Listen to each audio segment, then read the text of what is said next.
اعوذ باللہ من الشیطان الرجیم بسم اللہ الرحمن الرحیم الحمد للہ رب العالمین والصلاة والسلام علی اشرف الانبیاء والمرسلین وعلی آلہ وصحبہ اجمعین ومن تبعہم بإحسان الی یوم الدین اما بعد۔ ناظرین کرام، آج میں آپ کے سامنے تجارتی سامان کی زکوٰۃ کیسے نکالیں اس پر گفتگو کرنے جا رہا ہوں۔ تجارتی سامان میں زکوٰۃ کے متعلق دو اقوال ہیں۔ پہلا قول جمہور علماء کا ہے، جن میں ائمہ اربعہ سب ہیں۔ ان کے نزدیک سامان تجارت میں بھی زکوٰۃ واجب ہوتی ہے، کیونکہ اللہ تعالیٰ کا فرمان ہے یا ایھا الذین آمنوا انفقوا من طیبات ما کسبتم، کہ جو تم کماتے ہو اس کے پاکیزہ مال میں سے تم خرچ کیا کرو۔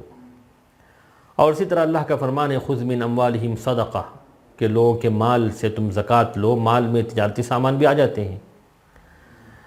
اور ایک حدیث ہے سمرہ بن جندب رضی اللہ عنہ کی، ابو داؤد کی ہے، کہ اللہ کے وسلم نے فرمایا کہ کان رسول اللہ صلی اللہ علیہ وسلم یأمرنا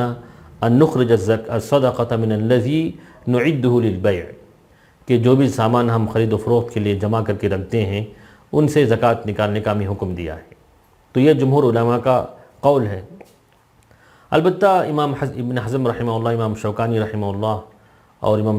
شیخ البانی رحمہ اللہ، ان کے نزدیک یہ ہے کہ تجارتی سامان میں زکوٰۃ واجب نہیں ہے، یعنی جو قانونی طور پر نکالنی چاہیے وہ نصاب کے برابر نکالنے کے لیے، کیونکہ کہتے ہیں کہ اس سلسلے میں جتنی روایتیں ہیں سب ضعیف ہیں، اور ان کے ہاں یہ ہے کہ آیت پر عمل اتنا ہی ہے کہ انسان روزانہ جو کسی کو صدقہ و خیرات کر دے تو وہ زکوٰۃ وہی نکل جاتی ہے، کافی ہے، لیکن سونا اور چاندی کا جو باقاعدہ نصاب ہے اس طور پر نکالنے کا نہیں ہے۔ جمہور کی رائے جو میں نے آپ کے سامنے ذکر کیا ہے اس تعلق سے میں آپ کے سامنے تفصیل بیان کر رہا ہوں۔ تو ہم سامان تجارت کی زکوٰۃ کیسے نکالیں؟ دیکھیں، ہماری کوئی کمپنی چل رہی ہے یا کوئی دکان ہم چلا رہے ہیں یا کوئی بھی چیز ہو، تو پہلے ہم دیکھیں کہ سال ختم ہونے پر اسٹاک کیا ہے دیکھیں۔ اب جیسے میں نے ذکر کیا ہے کہ اسٹاک آپ پہلے معلوم کر لیں۔ آپ کو اسٹاک جو ہے مثال کے طور پر 7.5 لاکھ روپے ہیں، 7.5 لاکھ روپے کا مال آپ کے پاس ہے دکان میں، تو پھر اس کے بعد یہ دیکھیں کہ آپ کا بینک بیلنس کیا ہے، آپ کے پاس کیش کتنے ہیں، اس کا حساب کریں گے۔ وہ مثال کے طور پر اگر 2.5 لاکھ روپے تھا، 2.5 لاکھ روپے کیش آپ کے پاس تھا، اسی طرح آپ کو جو پیسے ملنے ہیں، جو آپ نے کریڈٹ میں جو مال بیچا ہے، ان لوگوں کے پاس سے پیسے آنے کے ہیں، وہ مثال کے طور پر 2 لاکھ روپے تھے،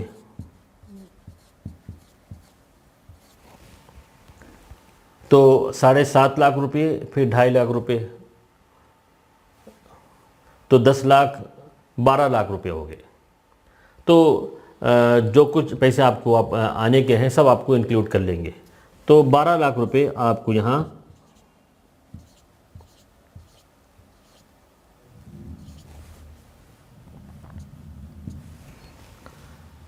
اس کے بعد آپ یہ دیکھیں کہ آپ کو جو پیسے دینے ہیں واپس کرنا ہے، جو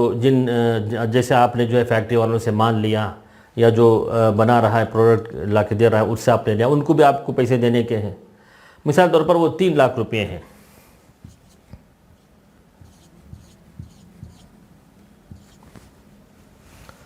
تو باقی بچے 9 لاکھ روپے۔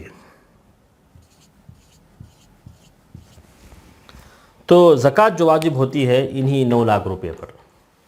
تو 9 لاکھ روپے کو آپ جو ہے اس کا جو ہے 2.5% آپ کو زکوٰۃ میں دینا ہے۔ اس کا حساب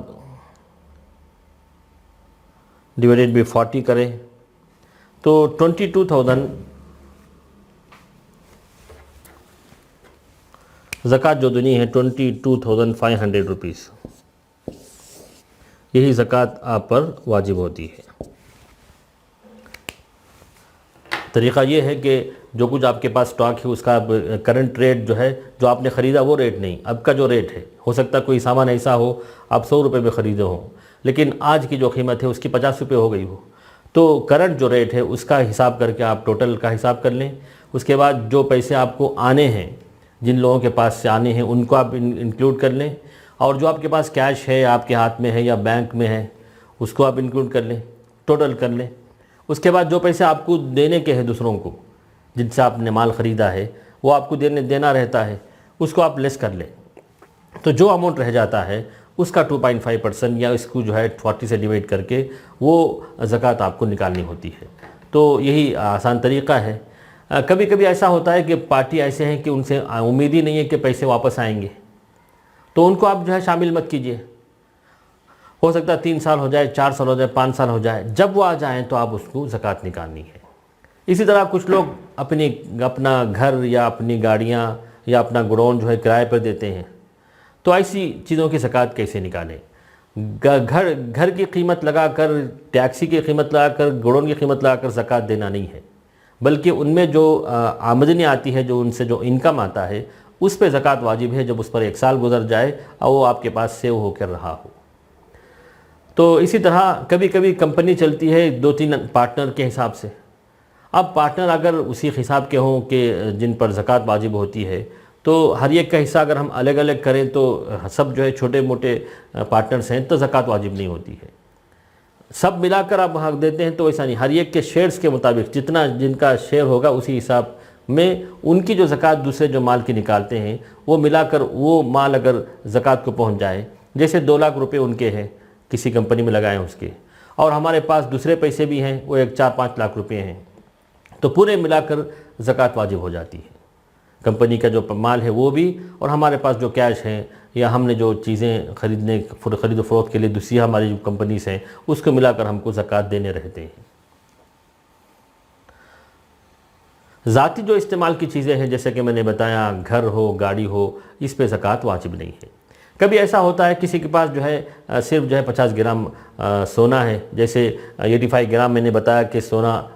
میں زکوٰۃ اگر ہو کسی کے پاس تو زکوٰۃ واجب ہوتی ہے، صرف جو ہے 50 گرام ہے، 50 گرام میں تو زکوٰۃ واجب نہیں ہوتی۔ البتہ ان کے پاس کیش ہے،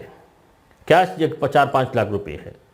تو دونوں کو اگر ملائیں گے تو زکوٰۃ واجب ہو جاتی ہے۔ اب جیسے کہ میں نے بتایا کہ آج کی تاریخ میں، جیسا کہ اپریل 2020 کی بات کر رہا ہوں، 3,40,000 روپے زکوٰۃ واجب ہو جاتی کسی کے پاس اگر کیش ہو، اس پر 1 سال گزر جائے، تو 50 گرام سونا اور ان کے پاس جو 4-5 لاکھ روپے ہے ملا کر دیکھیں تو پوری قیمت بڑھ جاتی ہے، تو ان کو زکوٰۃ نکالنی ہوتی ہے۔ تو یہ زکوٰۃ نکالنے کا طریقہ ہے۔ اللہ تعالیٰ سے دعا ہے کہ اللہ تعالیٰ ہمیں ان مسائل کو سمجھنے کی توفیق نصیب کرے۔ وآخر دعوانا الحمدللہ رب العالمین، وصلی اللہ علی نبینا محمد۔